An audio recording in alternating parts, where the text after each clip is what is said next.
Welcome to Lynn's Warriors. Today's conversation comes from a place no parent ever wants to stand. A warning, this discussion is disturbing, but we say good. You should be disturbed about all of this. We want you to rise up. We want you to be a warrior in your own home, in your communities. We want you to talk about what we're about to talk about. We'll be discussing suicide and also some sexual content. 988 is the suicide prevention lifeline. Everybody should keep that number handy. Again, 988. And also cybertip.org, cybertipline.org. You have many available resources, which I'll put in the body of this video. But I want to get right to it and talk with our guest, Brian Montgomery. He's a father from Mississippi who endured unimaginable loss of his child to suicide after a sextortion scam, the kind of crime that begins with a message on a screen and ends in devastation for a family that never saw it coming.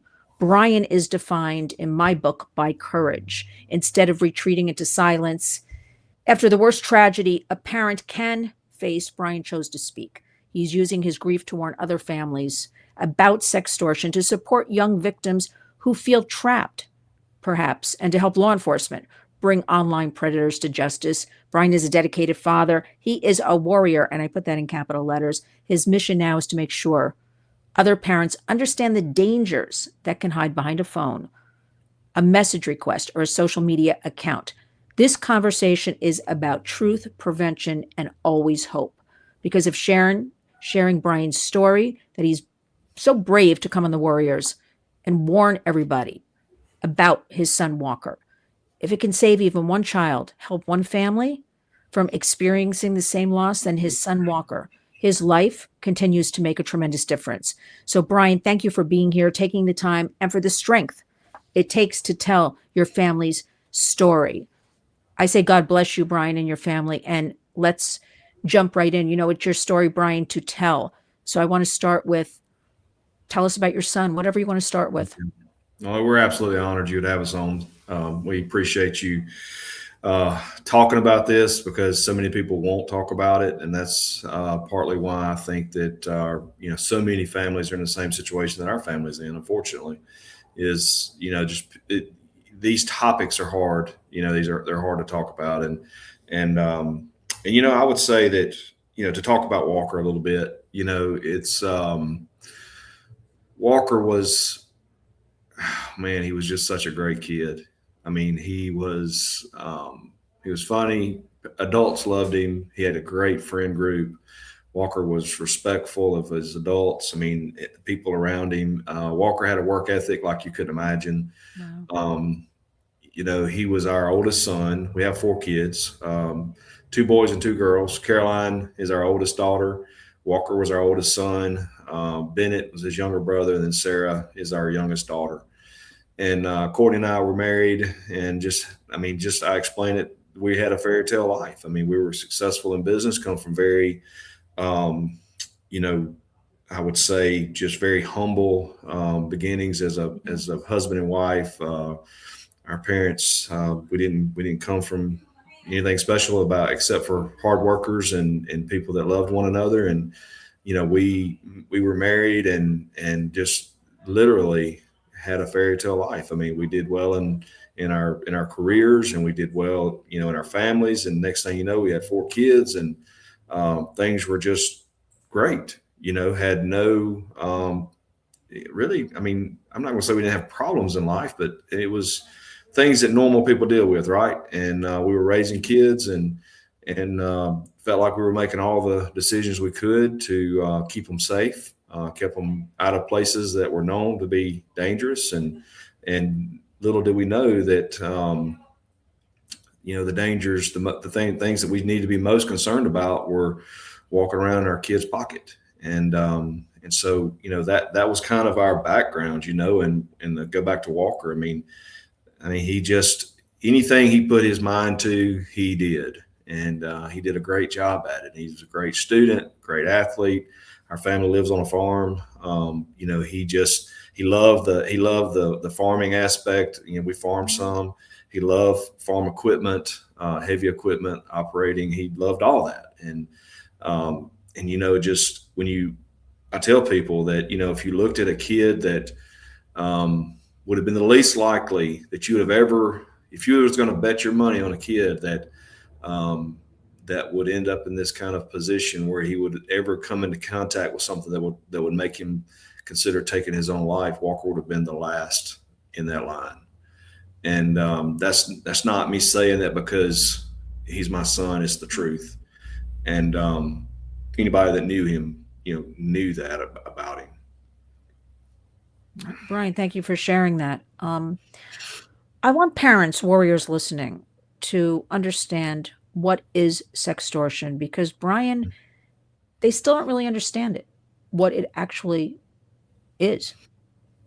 Yeah, I think that's very common. So I think that where this scheme, I'm going to use that word, has kind of evolved. So when it first started, we knew nothing about it as a family, as a parent. My wife and I, Courtney, we didn't know anything about it, but it evolved from kind of where it started would be someone who wanted what I would say pornographic content for their own use, where somebody may get a photograph or a video of a young lady or woman, and then once they receive that content, they would then extort sharing that content if they didn't continue to receive the content. So that's kind of where it started, where we thought about, if you remember, there were some messaging around not to share nudes.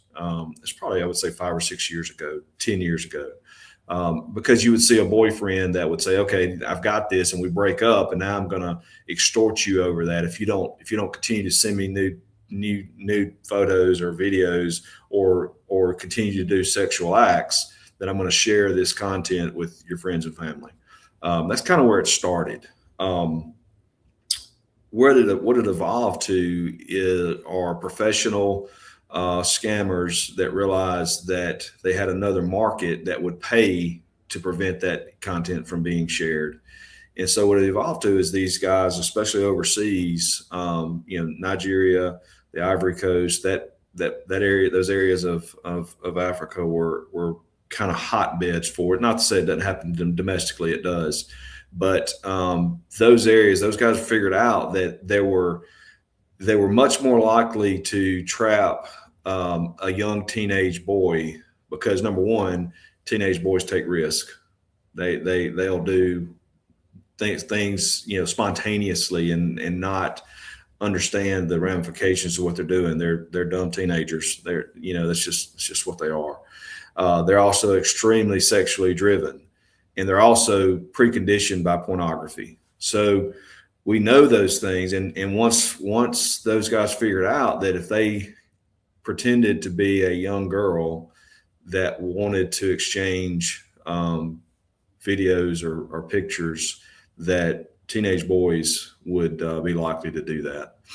So the scam is fairly simple. I mean, they will through social media, through the internet, predominantly through message boards, approach teenage boys and pretend to be another peer female and convince them to have some type of sexual encounter, whether that's just sharing pictures or sharing videos, which was the case of Walker's case. Then once they get that, it's okay, you're going to pay me money to prevent me from sharing this information with other people in your social media network.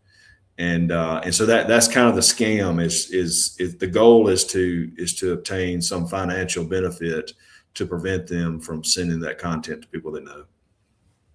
Yeah.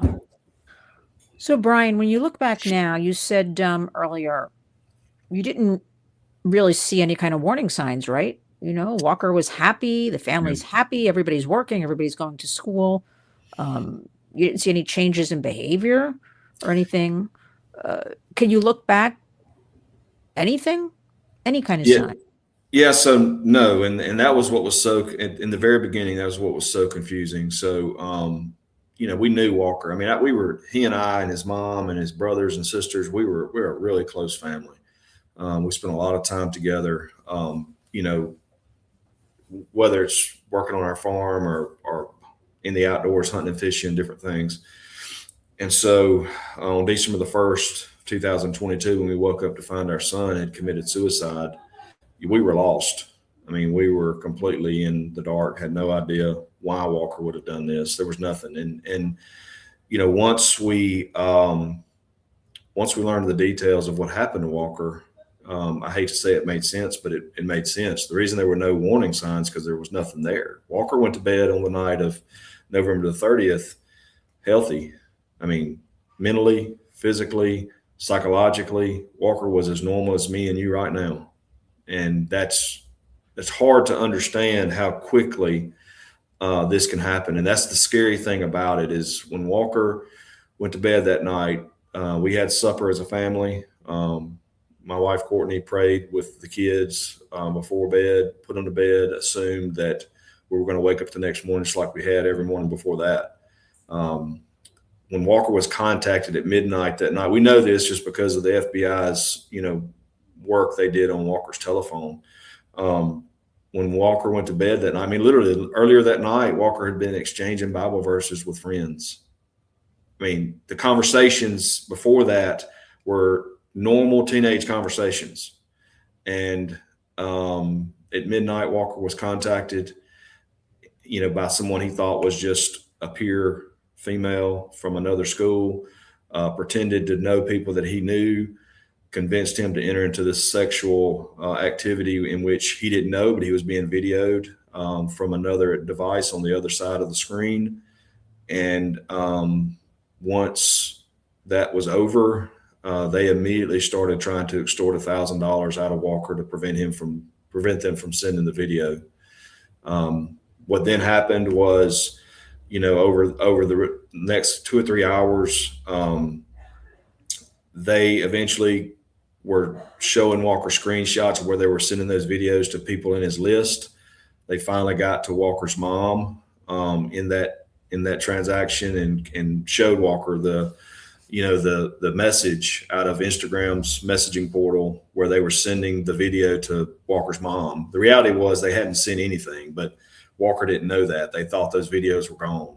He thought that the videos were going to be in those people's inbox the next morning. And Walker told him, he said, I'm just going to commit suicide. And the person told Walker, said, well, you go ahead and do that because you're already dead anyway if you don't send me the money. And at some point, conversations terminated and Walker took his own life.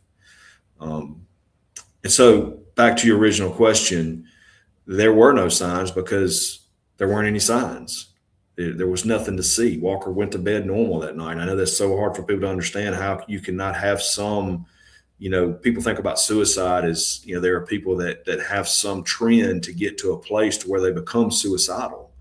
And the way I put it is Walker was literally scared to death that night. Yeah. Well, Brian, thank you. Thank you for sharing that. So it's very important that we point out there aren't always signs, right, of anything and how quickly this can escalate and how a child's mind can be manipulated and they're frightened. Many kids, we work with a lot of kids at the Warriors. They're so embarrassed and they feel so much shame, right? Yeah. So what do you wish every child would know in the moment if they receive one of these threats? If this happens to them, what do you want them to know? What do you want them to do? Yeah, I mean, if a kid finds herself in this situation, I like to think about it, how I wish what I could have told Walker, if I could have just been there with him that night and know what I know now and what I could have told him that night. Because since then I've unfortunately been the call a lot of kids have made and parents have made because they understand that I'm a safe place, for this information now because I've gone through it and obviously there's no judgment. And I've been very open that if a kid or a family member is going through something of this nature, reach out to me because I'd be more than happy to talk them through it. But number one, it's a scam. It's literally a scam.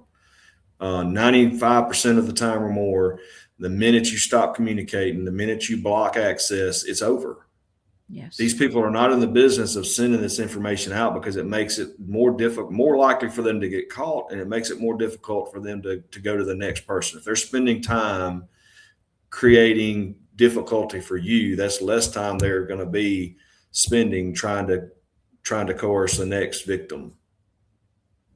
I want them to see this. This is simply a scam that people are setting in a cubicle somewhere around the world. And they're just going right down the list. The minute you stop communicating is the minute they're going to the next person. And so, and that is so frustrating. The fact that if Walker would have just blocked them and stopped communicating at a minimum, it'd have been over. They never would have sent the content, and Walker would have woke up the next morning scared, I'm sure, worried, I'm sure, but there would have been nothing else of this. And so I want kids to understand that it is just a scam, and that in most cases, it's just a simple act of blocking and stopping the communication. But the most important thing I think a kid can do is find a trusted adult. This is not something you need to go through by yourself. You need to go to your parents. You need to go to a friend. You need to go to somebody that can help you navigate this situation, because something I say, and this kind of relates back to our faith, but the power of the sin is in the secret. The power of the problem is in the secrecy of it, in the darkness. And so we have to shine light on these issues in order for them to lose their power. And that's where Walker was. Walker was in the middle of the night, felt like he was by himself, felt like no one could relate, felt like no one could understand. And that if he woke up the next morning to everybody seeing him in this extremely compromising sexual situation, that he believed the lie. And the lie that guy was telling him was that nobody's going to love you and your life is over. And I want kids to hear me say that that's not true. That's a lie. Yeah.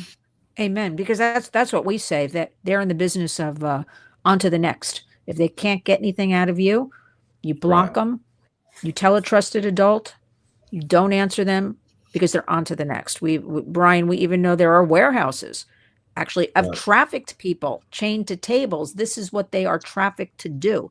They have to sextort American boys in particular. So kids have to block, don't answer. They're lying. They're on to the next. No communication. So we're in agreement about that.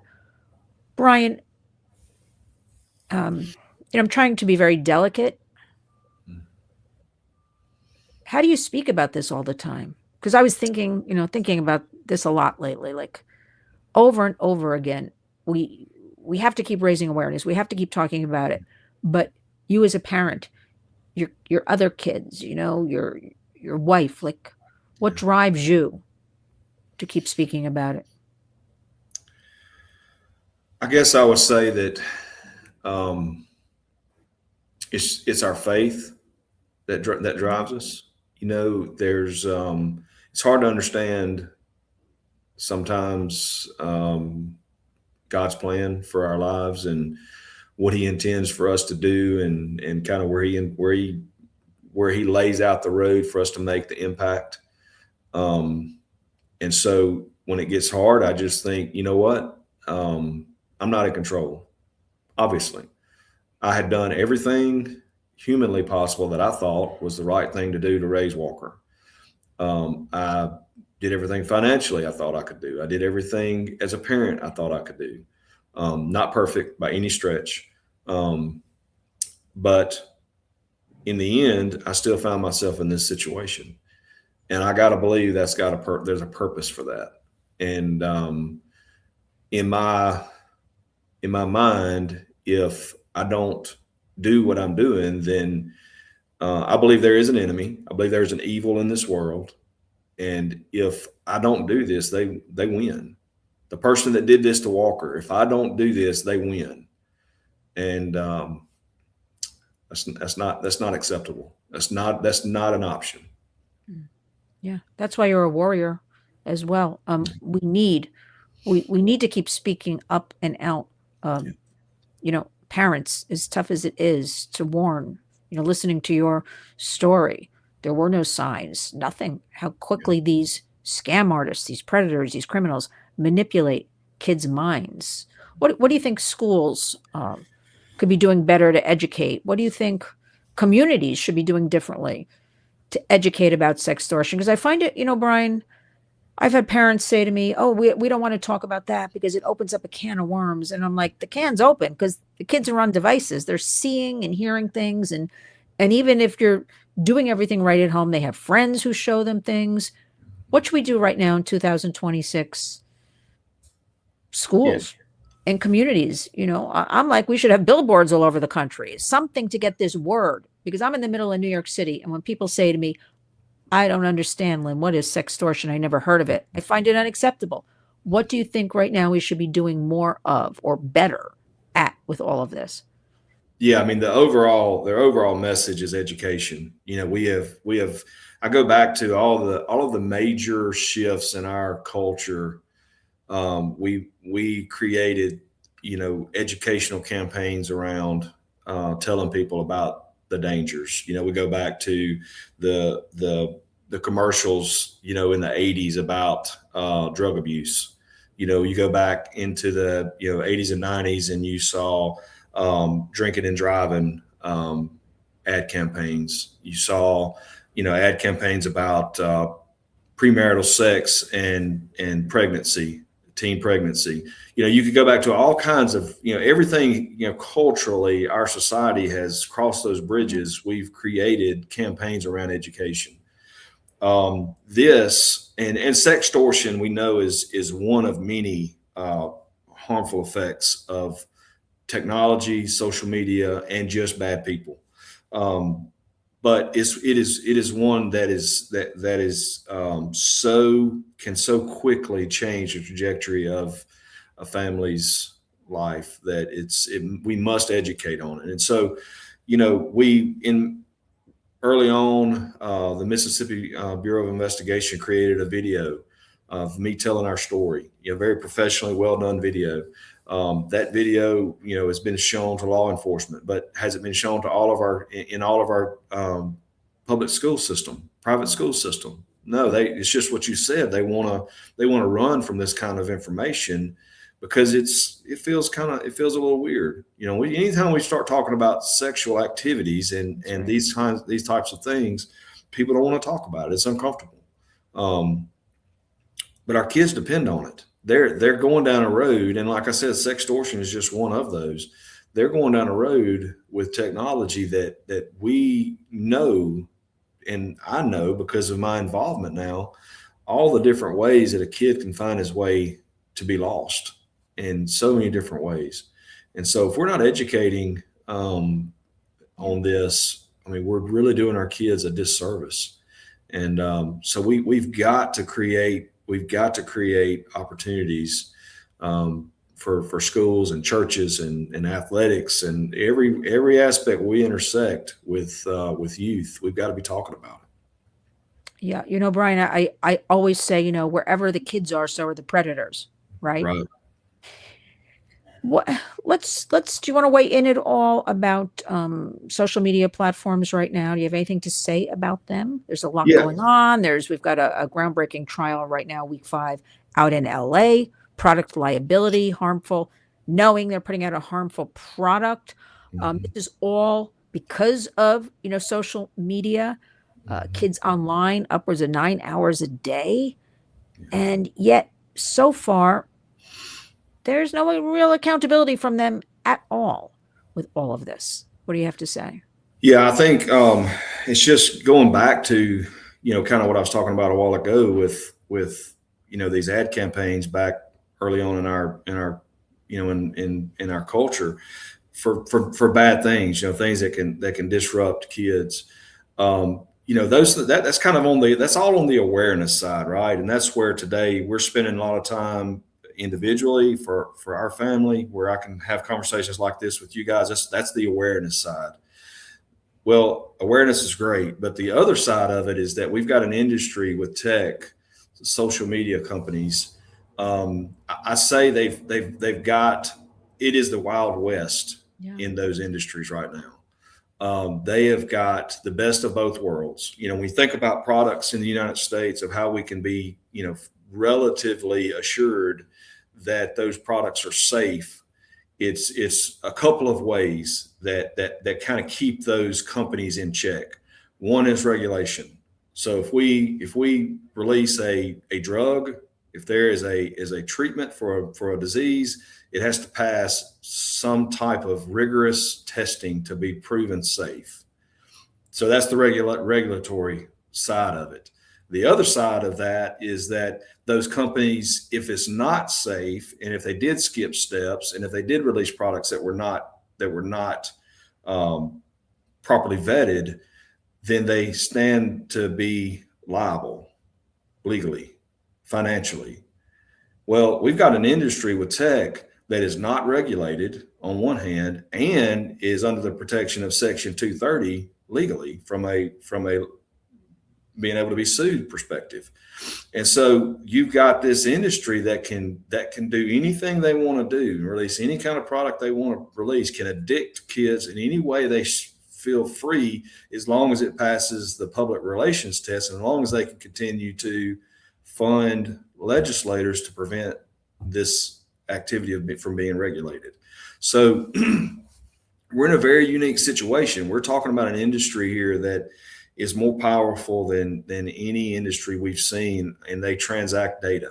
That's what they transact, and looks and contact with people. So we're in a very precarious situation. We've got to have some legislative support, and as a parent, I'm sitting there looking at it. Okay, so let's talk through Walker's situation specifically. Especially in that time frame, we know that sextortion was being reported rampantly through these platforms. What's the likelihood? I'm going to say I can't prove this because I don't know. What's the likelihood that this guy that attacked Walker had been reported previous to Walker? I'm going to tell you it's a pretty high likelihood. Right. These guys are going down a list, and they're crunching them out every single day. And so it's a really high likelihood that Meta very likely could have identified who this person was, removed them from the platform, and blocked him from getting back on it. And if they would have, you know what? Walker would still be here today. And I would have had a little bit more time as a parent to start to digest some of the dangers that were that my son could encounter in tech. But instead, because of profits, they let him stay on there. And was it him? I don't know, but they let thousands on top of thousands of them stay on there that they knew were bad actors. And so I think that we've got to do something.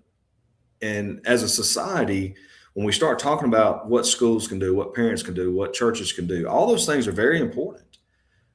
But there's two sides to that equation. One side of it is us being as defensive as we can be and to raise a family as the best we can. The other side of it is an industry that's producing a product that is proven without question to not be safe for kids. And so my position is, if you're going to produce that product, I don't think we're putting the horses back in the stable. This tech is out, and kids are going to use it. We can hope they don't. We can try as parents to limit the access, but it has become a necessity to be competitive in the world we live in. A lot of parents would not agree with that, but when you look around you and you project this out 10, 15, 20 years, if a kid doesn't have himself plus some tech advantage in the world we live in, it's going to be very difficult to compete. My position is simple. If you produce a product that kids are going to be interfacing with, it's got to be safe. And whether you are incentivized to make it safe because we will sue you if it's not, or you're incentivized to make it safe because the government chooses to regulate you, those are two very important weapons we have as a country, and we need to utilize both of them. Yeah, well, right now, Brian, we have the Kids Online Safety Act, Senate version 1748, working very hard to address all of this. And we also have this sunset Section 230 piece of legislation that's been introduced. Thank goodness, because for years now, I keep saying, unless we do something with Section 230, how are we supposed to do anything, right? They're 30 years old. That was from 1996. Unbelievable. Okay, so this is good news. Those two pieces of legislation are in the works, and we want everybody to support Kids Online Safety Act. You can write. We need all the warriors to step up. House.gov, Senate.gov, and urge your representatives. Find out who represents you. Yeah. And one line: support Kids Online Safety Act. And you'll sometimes see Senate version 1748. You'll see KOSA in parentheses usually. But this is it. This is where we're at. We need something done now. I know you have Walker's bill, right? Yep. I want to hear about that. And also the Walker-Montgomery Protecting Children Online Act in the state of Mississippi. So tell us a little bit about both of these. Yeah, Walker's Law was passed. It sets some criminal boundaries for sextortion specifically. There are current laws in place to protect children when it comes to online exploitation relative to sexual acts and child porn and different things like that. So what we thought it was important that there was a piece of legislation that would define the criminal acts if somebody committed sextortion specifically in the state of Mississippi. It's important. I think we had ways to prosecute that activity before. The problem we get into is that the vast majority, not all of them, but the vast majority of sextortion activity is originating from overseas. Two problems with that. One is that when it originates from Nigeria, which is where Walker's came from, and there's not an ending like Walker's where someone dies or someone is extorted over a lot of money, rarely do those cases get prosecuted because it takes a lot of manpower to track them down, get them arrested, get them extradited. That's a long haul for the government to actually do because they're tasked. They've got a lot of things they've got going on. So back to your original question, Walker's Law set the criminal perspective on sextortion. The more important piece of legislation was the Walker-Montgomery Protecting Children Online Act. And that was a COSA-like bill. So what it does, it defines, it has a duty of care, which means that the tech companies are required to protect kids with some reasonable measures. Prevention of sexual exploitation, prevention of child trafficking, where they cannot be identified. These criminal activities can very routinely by the tech companies be excluded to be reaching kids. And so that duty of care simply tells the same story I just got through saying, which is that if you're going to produce a product that kids can get in their hands, it needs to be safe. And it also sets a minimum age parameter, 16 years or older for social media in Mississippi. It required that if you're under 16, you have to have a parent's, under 18, you have to have a parent's permission. So it was it's in our opinion, it's a very common sense piece of legislation. But of course, we're being Net Choice, which is the legal arm for tech, is challenging that. It's in the Fifth Circuit right now. It's already been through the Fifth Circuit once, and this back in the Fifth Circuit being challenged by tech companies to take it off the book. So at the very same time that Meta and the like are saying they want to protect kids, they're suing the state of Mississippi over legislation that'll protect kids. Listen, we want the public to know. I think you'll agree, Brian, weigh in here. The history of big tech, all of their PR releases, always around lawsuits or legislation. Their history is putting out, we protect kids, we have safety measures. We know most of the time they don't work at all. It's just kind of propaganda from big tech. And we want to warn everybody because I've had parents say, oh, but they put out some, safety measures. They don't work, everybody. We're here to tell you, for the most part, they do not work. Do not believe what you hear, okay? Believe us. We know what we're talking about. Brian, if a child's being threatened, they go to a family member, the trusted adult, the parents, the grandparents. Right now, what do you want a family to do? What should they do? In my opinion, first thing they should do is block those accounts. And the second thing they should do is call. There's a hotline that they can call that will get the information straight to the FBI that goes into a database. And I'm assuming you can put that information in the It's show notes. 1-800. It's 1-800 call FBI. It's very simple. I'm going to put everything in the body of the video about that. And also cybertipline.org is another one, right? To report. Yep, report it. We've had lots of people call their local law enforcement, which is not a bad thing to do. I mean, some law enforcement, like here where I live in Mississippi, they were pretty well equipped to identify, where the threat had came from and what had happened. Some are, some are not. Yeah. But I think the main thing, like this is so unpredictable in how a kid is going to react to this threat. It is almost like there is a switch in a teenage boy's brain that this can flip. I mean, I've seen it firsthand besides Walker. I mean, I've seen it with some of these boys where they are so scared they don't think right. It flips a switch that I didn't know was there. And so I would say to a parent, to a grandparent, stay close with that kid. Don't let them be by themselves much. Work through it. I've often encouraged parents to, okay, does the kid have a really good friend? I'm not talking about somebody that they can't trust. I'm talking about, do they have a really good friend or cousin or a peer, somebody about their age, to excuse me, to communicate what happened.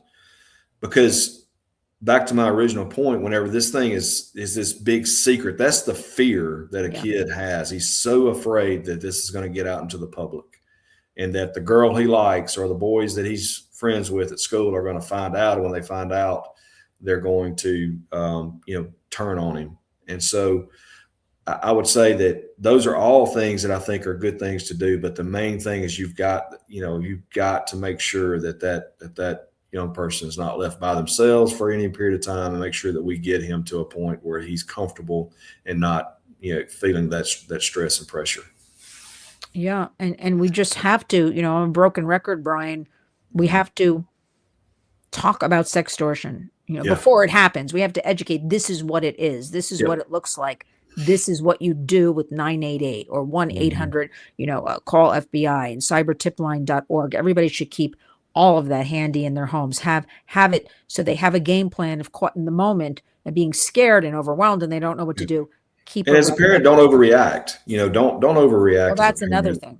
Because here's what I've seen. Like, I've seen this. This is insane how many times I've seen this. I've seen it over and over again where a parent will call me and they said, I don't know what happened, why they did this. I just told them. I've had parents say, I showed them you on Fill in the Blank podcast talking about this very thing 2 weeks ago. And now here we are 2 weeks later, and he fell for the exact scam that Walker fell for. And it's so don't underestimate the I'm going to say the professional. I hate to even say it that way, but the professionalism of the scammers. These guys are doing this for a living. This is not something that is easy to spot, easy to identify. And to a teenage boy, it's like finding $1,000 on the sidewalk. Yeah. It's just they just cannot resist it. I'm just urging parents not to overreact, understand the position their teen is in. And I've told them over and over again, you're talking to your son, you're looking at him, you've won. You have won. Celebrate that. Put your arm around him, love him, let him know we're going to work through it. It's excellent. It's the only advice, right? Out of the darkness, no more secrets. Again, we have to talk about all this. Brian, I want to finish up with, I want you to appeal, if you want to, directly to a teenager right now, talking to, it's mostly, this is just it, white American boys, 14 to 17, are being sextorted. It is escalating as you and me are sitting here talking about it. What would you say to a child, one of these teens right now? I would say, something I like to really think about is, as a dad, as a man, okay, there's nothing that you have done or gonna do that your dad hasn't done? Nothing. The technology has just changed. That's it. And so I think that's a major problem we have in our societies. We try to pretend like we're something we're not. And I tell students this all the time. If you're here because your mom and daddy had sex. And they always get a big giggle out of that, and it's usually some parents and some teachers and whoever in the room. But it's the most known thing on our planet that we never talk about. That's right. And so for what you're so embarrassed over, what Walker was so embarrassed over, it's not the end of the world, dude. Your dad has done the same thing. The technology has just changed. See it from that perspective, and let's get through it. Yeah. Amen. Brian, I want to thank you for taking the time, sharing this, this pain, but you've turned it into purpose, and I am proud and honored to know you and Courtney, your family. I pray for your children, all of you, because your willingness, I know, to speak up about this is saving lives. And that's what we at Lynn's Warriors are all about: education, the awareness, saving lives. And we're doing this for Walker and for all the kids and parents. So, Brian, I just want to say to you, thank you. You are indeed a warrior. We're so grateful for you and your willingness to help us through this process and to spread this word. And we love you. Thank you. Thanks, Brian. And 2026 is going to be a banner year. This, I guarantee you. Yeah. Let us speak again soon. Yep.